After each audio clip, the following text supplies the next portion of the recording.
Have you ever lost your cool with your kids, vowed you'd never do that again, only to find yourself yelling at them an hour later or a few days later? Yeah, that's happened to me too. How about this? Have you ever found yourself lying awake at night wondering if you're doing the right thing or if you made the right decision for your child or if you just totally screwed up their life? Sounds like me too. Well, I want you to know you are not alone. This is what happens to all good parents.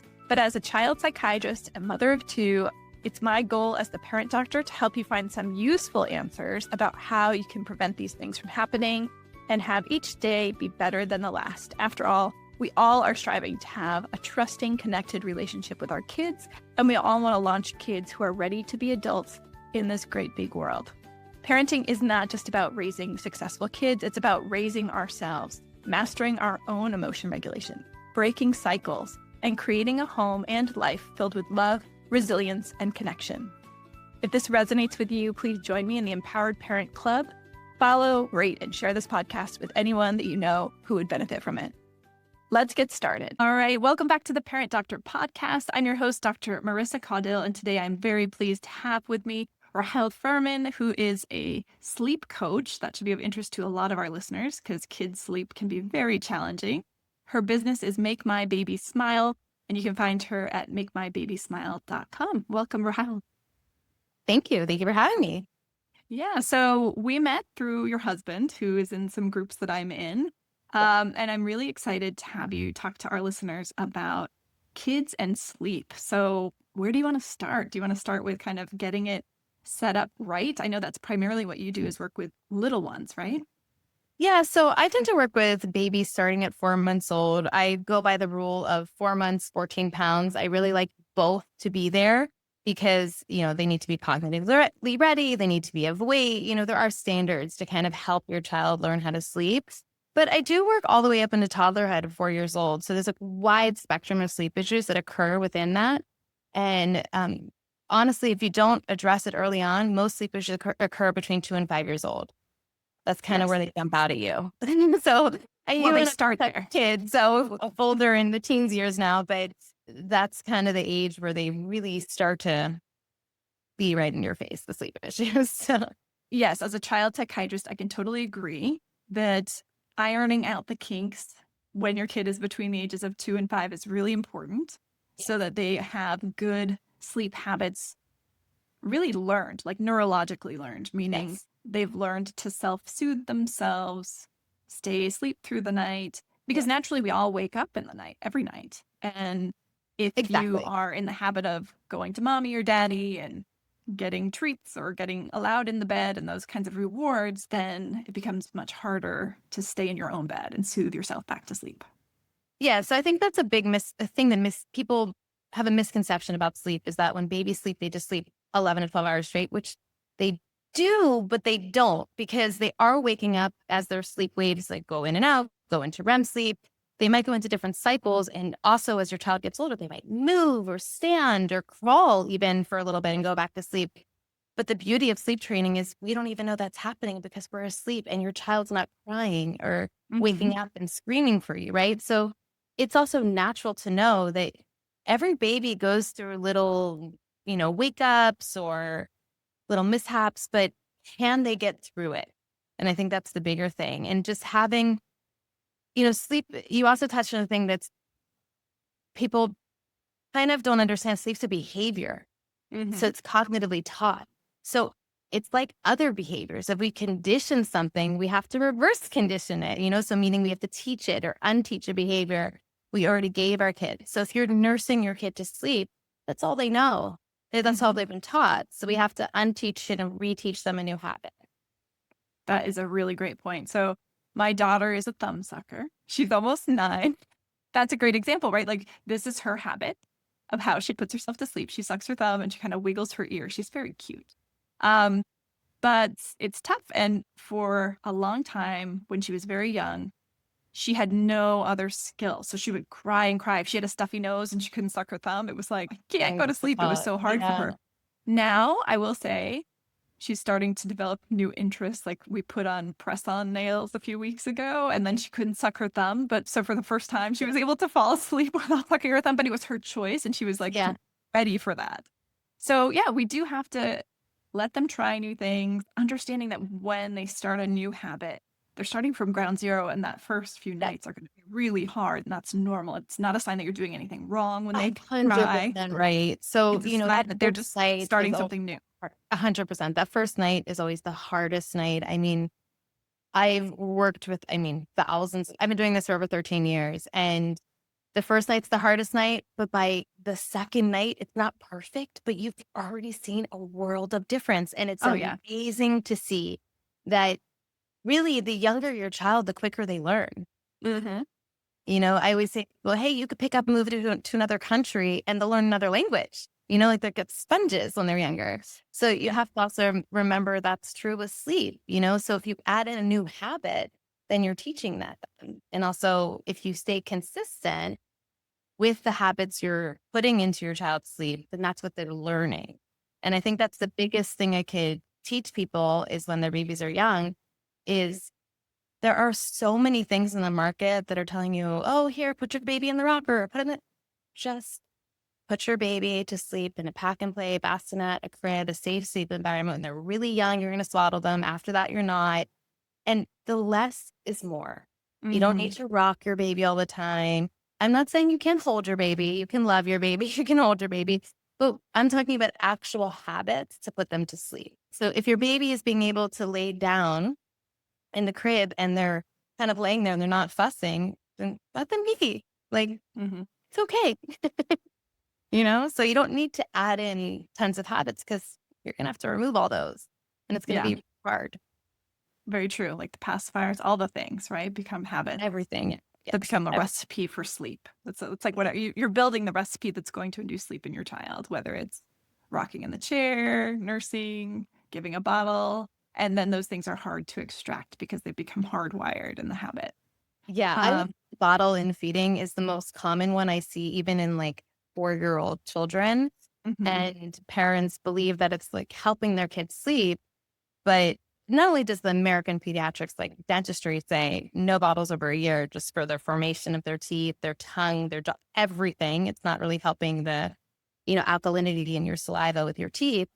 But the sucking and the drinking before bed is their soothing. And then ultimately they get in this habit that's very hard to get out of. And not to mention, potty training. And I tend to become Mhm. very easy at that age 10.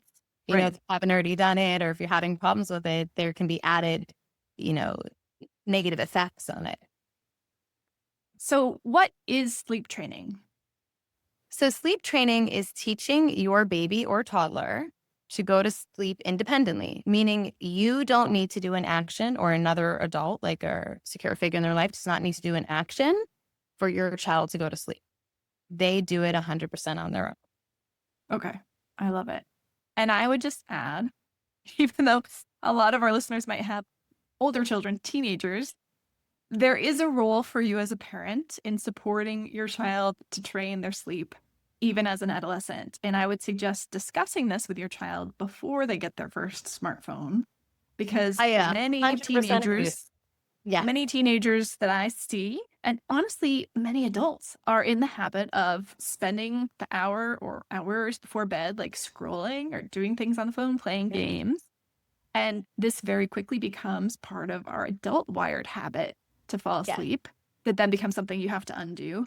And we know for sure, I really think the best gift that as a parent you can give your child is this. It's sleep training. It's teaching your kid how important sleep is and why they need to prioritize it to be their best selves. Because so many of the issues that I see as a child psychiatrist are related to kids not getting enough sleep and not getting good quality sleep.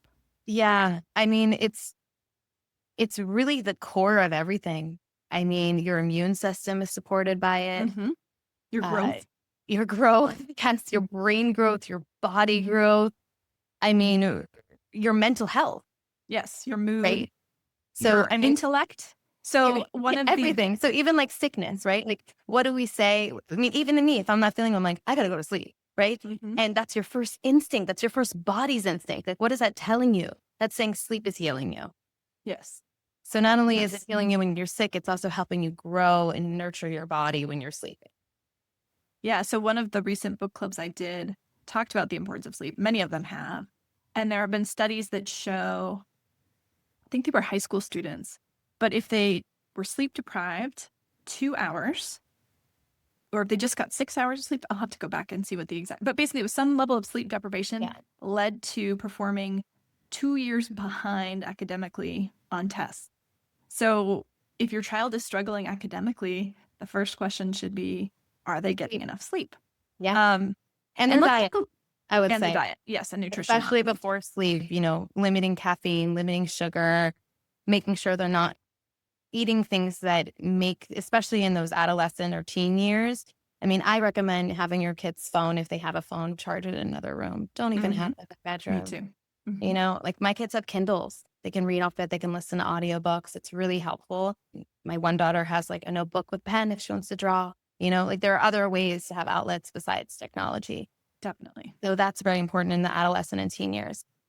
But in general, like the more sleep you have, also the better brain function you have, the better you're going to do that. Especially, listen, the older you get, the more challenging the classes are for your kid. It's overall. But as your kids get older, you can have discussions with them about of like being consistent is the most important thing. So even for school year, if you are like, let's say, okay, so my older daughter, she's starting high school this year. So she's working as a counselor in camp this summer.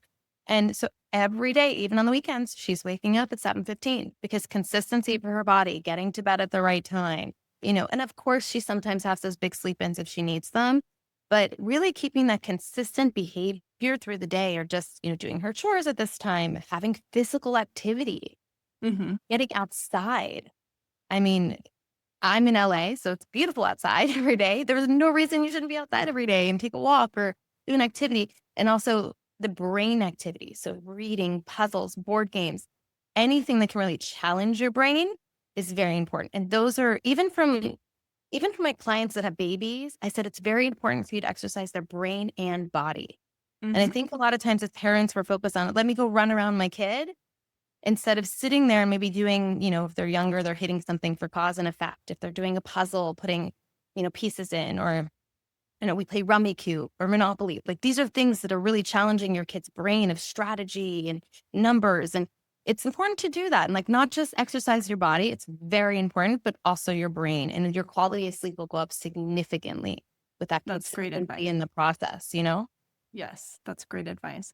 Let's talk a little bit about sleep needs. So parents should know that, we read in the press, adults should get 8 hours of sleep a night. And we think that that's every human, but that's really not true. Sleep changes immensely throughout the lifespan, to the point that my husband's a geriatric psychiatrist. As you get very elderly in your 80s and 90s, having long periods of sleep becomes much less rare. Or sorry, much rarer. Well, it's disturbed sleep. So you sleep more.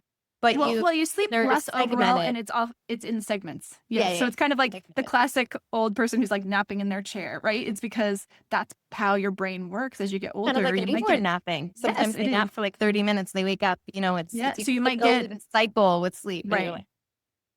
So a person in their 90s might get 6-7 hours of sleep a day, but it might be broken up into 3 to 6 segmental naps, basically. So people who are older get up more at night. And then there's also different chronotypes. So there's also a big spectrum of normal. But generally speaking, infants need the most sleep, and then it reduces a bit. And then teenagers need more sleep again. Their brains are developing and changing. So for babies, what do you tell parents for kids before they go to school? Like, how much sleep do you want a child? So do you want to know so there's obviously different age groups. So, newborns can sleep. I mean, when you first bring your baby home from the hospital, they could sleep 18 hours a day, right? I never had one of those. Really, really that would high. have been nice. So average is about 14 to 15 when you're talking about babies from 4 months to 11 months old. Okay. 1 to 2 years old, I would say about 12 to 14 hours in a day. And it incrementally goes down as they get older. So 3 to 5, 11 to 13. And then you get to the 9 to 12 hour mark, around 6 to 12. And then teens, like you said, they want the 8 hours of sleep, 8 to 10. Now, your kid might be the 10-hour sleeper, and they just operate really poorly with 9, right? So you also need to know your kid and what their needs are. And then as adults, like you and I, 7 to 9 hours, we're doing really well. So it goes to the cycle where you start really high, you go lower, and then like you said, in your geriatric years, you go again So a little bit higher amount of sleep, but it's definitely more segmented Yeah. versus when you, so at 4 months, the reason why you do sleep train is you understand cause and effect cognitively, and you're able to connect your cycles with sleep. Like your sleep cycles change at 4 months old. So that's why I teach it at 4 months. And that's why when you teach it at 4 months, it's long lasting for your Hmm. life. Now, if you undo it with adding in new habits, you have to do it again, but it is easier because your child already has some skill, right? So Well, let me ask you that because I think the norm is probably that you have to retrain a kid to sleep because what I experienced as a parent was illness would set us back, developmental milestones would set us back, travel would set us back, um, big changes at home would set us back. So it's not generally you do it once and then you're done forever, right? It's more you learn probably a skill set for the people who work with you. They're learning the general gist of sleep and why it's important and what they need to do to support their child to develop a new sleep habit. And then they have to reapply those skills every time something happens to disrupt the norm because that just is life, right? Like things come up. yeah. So I would say you do teach it once, but you add on to it as they grow older Yeah. of what their needs are, right? So for example, if your kid is sick or teething, I advise people tend to their need, but don't add in a new habit. Meaning if your kid has a stuffy nose, it doesn't mean they need to come in your bed, Mm-hmm. right? Maybe means they need nose Frida, they need some saline, maybe they need a cool mist humidifier in their room. If your child has really solid sleep needs and then you're setting them up for success, even when they hit these bumps, it's become easier as they become older, right? So their needs change and then they understand the skills. So as they grow older, they can come to you when they're 4 or 5 years old, mommy, no stuffy, squirt, or, they understand what their need is and how to, Mm-hmm. and ultimately you're trying to teach independence, right? Like as your Yes. kids get older. So I would say you go through it once, but then you add in what you need as you go along. So meaning the skill will stay. And even though, like, listen, if we're sick, you and I, we might wake up, we might cough, things like that, but we know how to take care of ourselves. Majority of adults do. And there might be, maybe you take cough medicine, maybe you have honey. If your kid's over a year old, like honey is a great tool. The Mm-hmm. new honey and honey before they go to bed coats their throat. Like it's really helpful, right? So there are things that you can do to not add in habits, but tend to their need. And I think that's the biggest thing is sometimes we feel like tending to their need might be bringing them into our bed or giving them milk or water, but that's not really the need of them, right? The need is they have a cough, they have stuffy nose, maybe they're getting teeth, maybe their skill, like you said, their development is happening, Mm-hmm. right? So if something like that's happening, that's showing me during the day, we need to practice that a lot. Because if your kid's up in the middle of the night practicing it, it means they didn't get the time they needed during the day. Yeah. There are things you can do to help through the process to not make it a horrible situation when your kid is sick or going through those regressions that do happen. Because Yeah. otherwise, nobody would ever sleep for like 3-4 years of their life, for your kid. I do think we were talking, excuse me, about this before we started recording, that it's very common that through one reason or another, parents come to me or to you with a problem where the child wants to co-sleep. And either what I see often is like one parent does want it, but they want it on their terms. The other parent might not want it. So they're in conflict and then they're trying to figure out how to deal with it. But what are your thoughts about that? Like, I think we're both on the same page in that we want, like you said something really important a minute ago, which is our goal is to raise independent children. That's about everything, right? I mean, that's really the main Everything. thing. Yeah. Everything Yeah. is about raising it. And if we come They back can to function in that, society when they're adults, when they grow up. yes, Like, exactly. it's literally you're taking little steps through their life and teaching them little things along the way. It's funny you They- say that because I once had a patient, she was in her 20s, and she shared with me that she had never spent a night alone. And I was like, what do you mean? Like, she had never slept a night alone. And somehow she made it through college.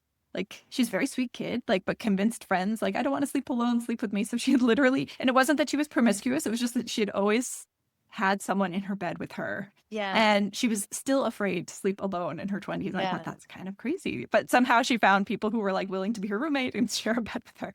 So Yeah. again, it's if She's the goal is resourceful. So she yeah, has a very resourcefulness about her. and certainly like that's not to say that you couldn't be a functional human with that habit, but I think as parents, most of us would prefer that we have a child who's capable of sleeping independently in their 20s by at least by then, and hopefully preferably much sooner.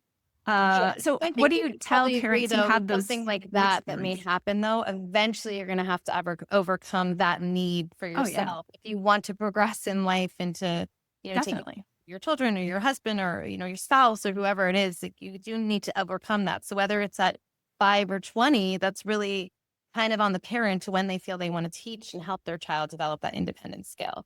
But I think Agree. to go back to what we were saying is the most important thing is that you and your partner are on 100% the same level playing field. I mean, one of the reasons my husband, probably you guys were talking, is like we were just very in sync of this is our bedroom, this is the kids' bedroom. I mean, obviously when the kids were a few weeks old, they were like, Yeah, breastfeeding, room, everything. But I'm talking about when sleep skills are learned. And just because you have boundaries doesn't mean you can't be a loving parent. And I I think totally those are agree. things that are sometimes confused, that we have to constantly be coddling our kid, or eh, if we let our child sleep independently, that we're not a good, those aren't hand in hand. You can be an amazing, loving, nurturing, wonderful parent and still have boundaries. Those are okay. Right. Oh, And you absolutely. have to be on page with your husband, your wife, your partner in life, your spouse. Like, that person needs to be, because ultimately, kids work off mirror neurons. They're feeling what we feel. And if we're stressed, if we're anxious, if we're unsure, they're feeling that, So what do and you say to a know that. parent who's resistant and uncomfortable, who does feel like, well, but my child wants to be sleeping in my bed. And when I try to put them in their bed, they cry because that's become their habit. Like, how do you support that parent to sleep train?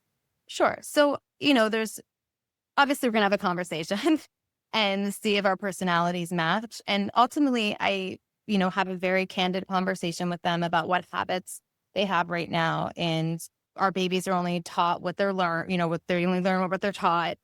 And ultimately, usually give some kind of, real life situation. Like, if I taught my kid that we greet people with punches in my house, they wouldn't know any different, right? Like, until they're taught and they're told and they learn something else. And it's just like any other behavior. But what I normally do, get down to the grit of it, is say, when you're ready, we can do this. Because if Hmm. you're not ready, it's never going to work. It's like the person that wants to go to the gym every day, but come home and they're having chocolate cake and candy bars and soda. They're not ready. When Hmm. you commit to something, you have to commit to it. And sleep is really like a 24-hour process. The routine you're doing during the day, the sleep environment you're setting up, exercise, like we talked, you're giving your kid, and Hmm. what age, the brain, the body exercise. And I also feel like the calmness that the parents can really have. I mean, first of all, when we're getting sleep, our mental health's better and we're more arrested. And ultimately, we can be better parents, right? More calm Totally. at the situation, Mhm. attend to their needs in a much better way. And if you're stressed about something and insecure, I just say, like, it's not going to work. And I want you to have success. So if it's not the right time for you, that's fine. I don't want to force like people to do something they don't want to do. But when you're ready, I'm here. Like, it's that simple. And because if let's say the mom's ready, but the dad's not, then there's friction at home. There's Mhm. fights. It's really difficult. It's not an easy situation. And everyone needs to be on, even like if they have, a lot of times both parents are working, there's a caregiver, whether it's a grandparent, a nanny, a daycare, they also have to be on board. Mhm. I'll say to people, what does your daycare do with your kid? What are the habits they do before bed? Can you ask them not to give milk anymore before bed? Like, there are things that they have to kind of seed out and make sure we're all on the same playing field here. And that's the most important thing, is we're all on the same team.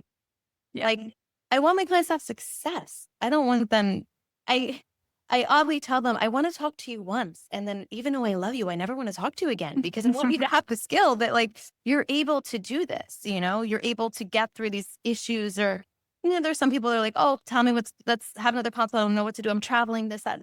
Fine. I'm happy to help. But really the skill should be there. The ability for your child to go back to sleep, ability for you to know what to do in situations, right? Like that's what I'm here for, is to teach.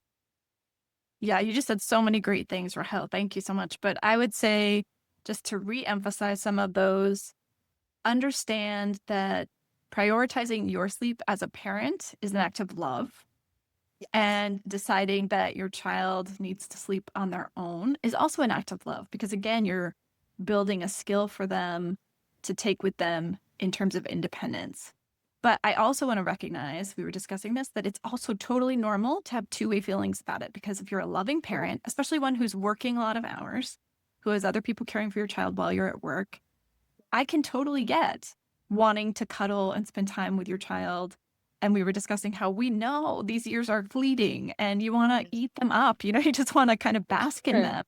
So it's important to also acknowledge that both parents, even if one is pro sleep training and one is anti sleep training, you're all on the same page and you are on the same team, in that you both want to make the most of the years that you have with your child and love them. And you both want to set up your kids for success, to be independent. So the question becomes like, how can you do that together? And you're absolutely right that in the role you have as a sleep training professional, the people you work with have to be ready to make that change, because it's hard. I remember when my son was, I don't know how old he was. So in our case, he was born a little early. He had surgery at 9 weeks of age for 3 hernias. Then he had recurrent ear infections and had PE tubes at 14 months of age. And so we had a lot of illness. He was by nature on the whole spectrum of how you were discussing, infant sleep, whatever, 12 to 15 hours. He was always on the shortest part of that spectrum, and he would nap about 3 hours during the day and then only sleep like 8 or 9 hours at night. So basically he was sleeping when I was sleeping. I didn't get a lot of extra sleep. Still got that 12 hours. He just got it. Yeah, he got it. He just got it like he didn't sleep any extra. It would have been great if his long sleep at night would have helped me sleep. But for the first 5 months of his life, he didn't sleep longer than 3 hours of a stretch at night. And part of that was because I was going in residency. My mother-in-law was feeding him during the day, and we were not synced up about like trying to extend his feeds and let him eat more at each feeding and things like that. So it wasn't until I worked with a sleep trainer through a book that she had written that really helped me get him to sleep through the night. Was great. But then he got ear infections, and then we relapsed, and then we had to do it again. So which brings me to the next thing. I would never advise somebody to sleep train their kid if they're going through a health issue. Yeah. Like, yeah. Your health is the most important. Sleep can always be taught. Remember, it's a behavior. First and foremost is always healthy. And that's what we did. So we sleep trained when he was healthy, then he would get sick. Then I would be comforting him and giving him what he needed. Then he would get healthy again. But he was just on and off sick. So my sleep was really rough for like the first year, 18 months of his life. Now he is a primo sleeper. I mean, he's 12, but he goes to bed like 7:30, 8:30 every night. He sleeps straight through till the morning. And other parents are like, how do you get him to go to bed so early? And I'm like, we all go to bed early. But again, I think it's about being a great role model. We sleep with technology. We don't let technology in our rooms. We sleep with phones outside the room. So the kids see me like putting my phone to bed. And then I share modeling with them, behavior with model everything, that behavior. And what you said earlier about having a set wake up time, set sleep time. My parents never taught that to me, but now I share with them like, oh, I stayed up late last night, but I woke up at my usual time. I'm really tired today. I discuss with them how I'm feeling so that they hear that now before they become teenagers, because I know once they become teenagers, it will be hard for them to hear pretty much anything I say. But I think still, like, they definitely listen and they definitely hear it. But the idea is to get them to, when they're teenagers, they have more to peer influence. But yeah, they have more peer influence, and you have to get them curious about solving the problem themselves rather than lecturing, which I think is our tendency at that age. So helping them to think about what works for you, what's worked for them in the past. And like you were obviously doing a great job with your daughter, who's maintaining her sleep cycle even on the weekends. Nobody taught me that as a kid. I remember in high school studying and staying up really late and getting very little sleep during the week. And then on the weekends, just sleeping till noon, and then come Monday morning, it was really hard to get out of bed. And these are many conversations I have with parents of teenagers. Sleep is an issue. So again, it doesn't have to be a battle. Every teenager does it. Like, I think that's also an important thing to know is like, you don't need to be like, you need to teach this lovely sleep to your teenager, but also recognize they're a teenager. And if they do end up sleeping in and it's hard for them to go to sleep, that's also a lesson they learn. Yes. And it's to some extent dictated by the biological changes going through their bodies as well. Oh, yeah, for sure. Yeah. I mean, their circadian rhythms do naturally shift in adolescence. 3 hours. And then we actually make it opposite, where often it's the older kids who go to school first, so they have to get up earlier and get on the bus earlier. So they are going through a time where they're kind of chronically like jet lagged, right? I mean, it's not Basically, all yeah. And it's not all that they're hormonal lazy. changes. I mean, It's like a lot going on in those brains and bodies.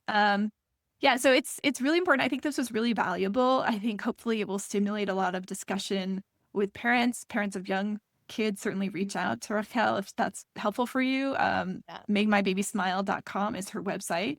And then for parents of school-age kids who might be struggling with, we didn't talk about fear of the dark. What do you tell people when kids are afraid of the dark? What do you recommend? So your child's imagination doesn't form till they're 2 years old.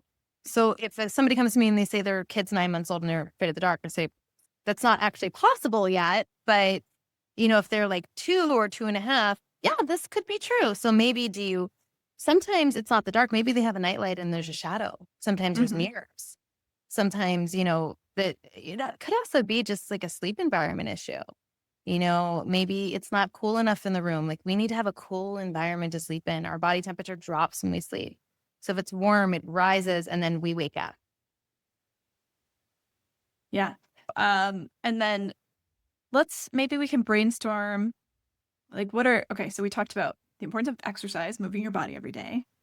I lost you for a second there. What did you say? Oh, I was saying, Zoom pause. Sorry. Let's just go through like 5 quick tips for optimizing sleep. You've talked about a bunch of them. Yeah. So I actually wrote them down. I have more than 5, but I'll go for it because we're doing all ages. Yeah. So let's start from the youngest. Okay. Cool room, dark room. How cool? 68 to 72. Okay. So 18 to 21 in Celsius. Quiet, cool, dark. And nothing in the crib. Yeah. Okay. If you're breastfeeding, maybe avoid caffeine later in the day too. So dark, cool, quiet, avoid caffeine in diet, toddlers, adolescents, teenagers. Listen, chocolate has it, soda has it, sports drinks have it. You don't realize, but your kid might have caffeine and then you don't even know it. Physical activity and brain activity, so important during their wake time. And especially your teenagers, get them out. Go in the fresh air, sunlight. We've had this rule even when we travel and we land, my husband's from Australia, even if it's raining, we go for a walk. Doesn't matter.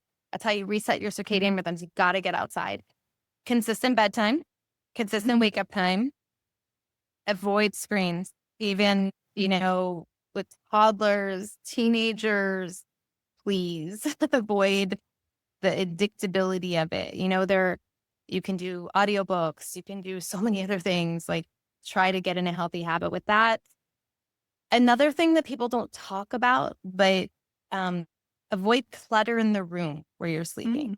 So my grandmother always told me clean home is a clean mind. Yeah. And it really helps. The reason why is a lot of clutter can create a little bit more of a higher cortisol level for people. And so it's harder for them to sleep. So really just having a good sleep environment really helps with less clutter in it. And then avoiding sugar before bed.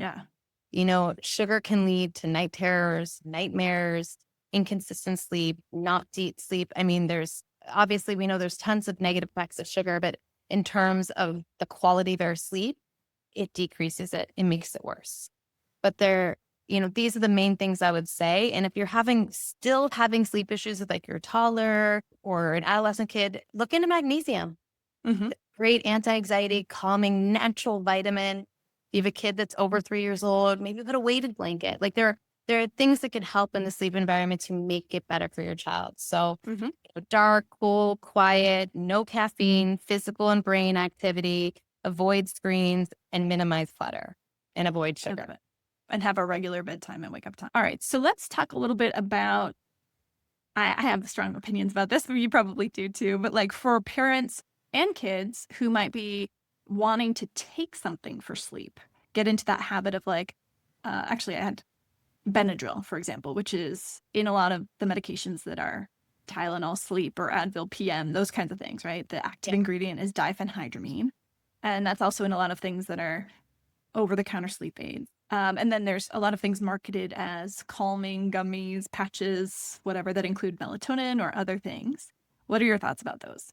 So I think first and foremost, you should consult your pediatrician before you give your child anything. Yes, But definitely. I agree. um, I'm a big proponent of giving melatonin for kids. Melatonin is a natural hormone that produces in your brain when you sleep.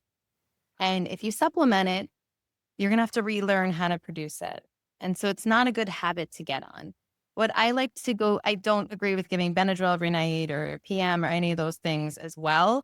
I don't know if we're aligned with this, but I'm more on the path of teaching the behavior. And if you need to help with, some magnesium salt baths or taking the right amount, like usually a 3-year-old can take 100 milligrams of magnesium, a night, or if the weighted blanket or helping them learn maybe deep breathing or white noise or something to assist them to actually calm themselves and establish trust with their sleep environment and get to bed.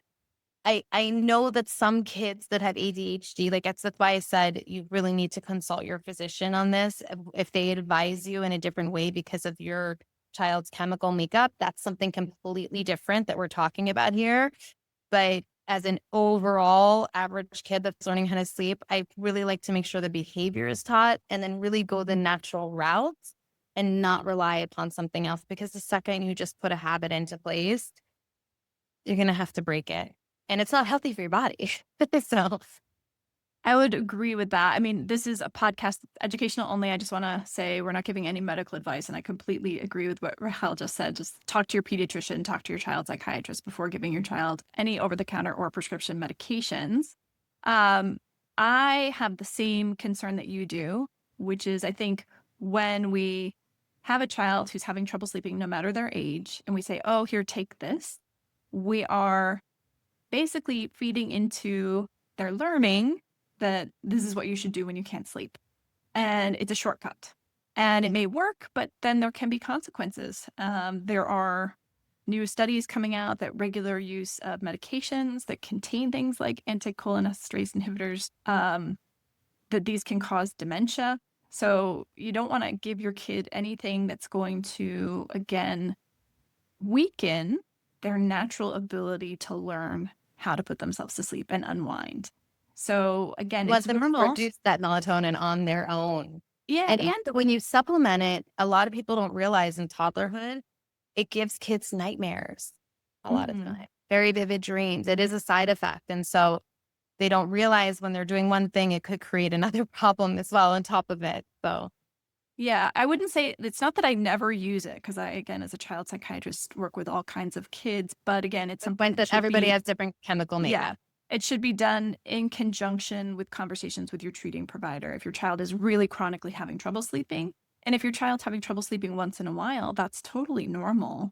And I think it's much better if we can support them to think of other ways that they can cope with that. Like, well, maybe you can read a book for a little while and see if you feel tired again in half an hour, or maybe you take a hot bath, or maybe you soak in magnesium salts, whatever it is. These kinds of things can be helpful. There's something else I thought of that we didn't discuss. Naps. We didn't talk about naps. So I know for kids up to a certain age, it's normal to nap.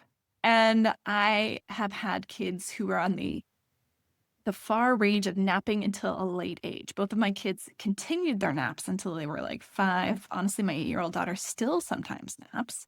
But then there are parents of kids who are the opposite and who are the kid who gives up the nap at like 1.5, 2, and is the only kid in daycare who's not napping. And that can be difficult too. Well, that's very early.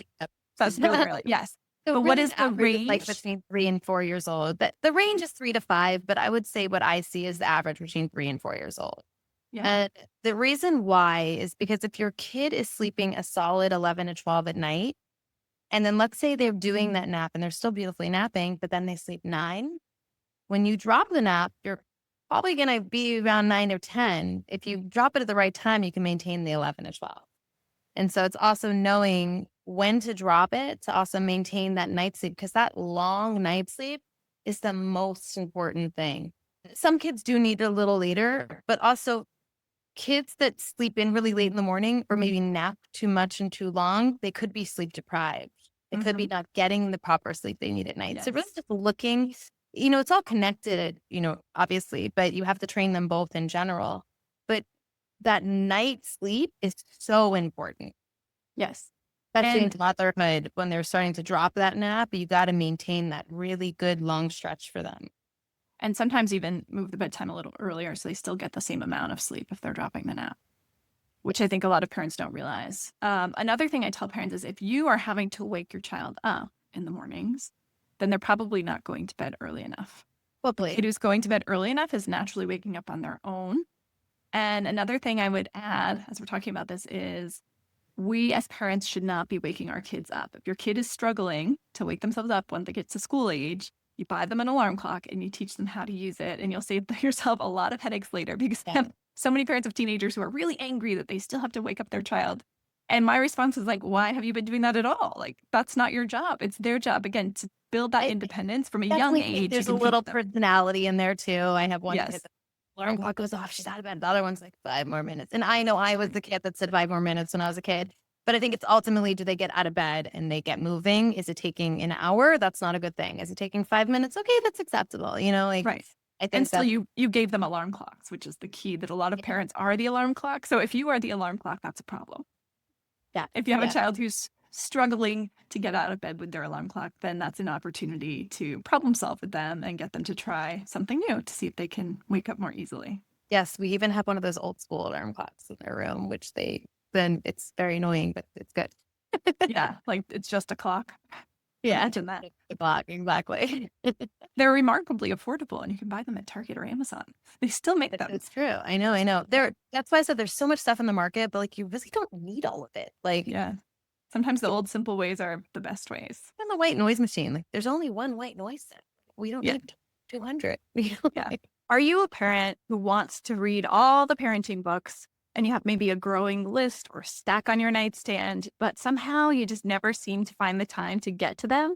If so, I totally relate to you and I want you to know I'm here to help.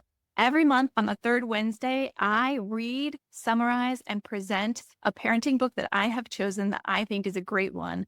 And I do this via Zoom. If you'd like to get into the Empowered Parent Book Club, go to theparentdoctor.com/book club. This is totally free. It's a public service that I provide. And everyone who signs up gets access not just to the replay in case they can't make it to the live Zoom, but also to an actionable PDF that I create custom for each book that we read.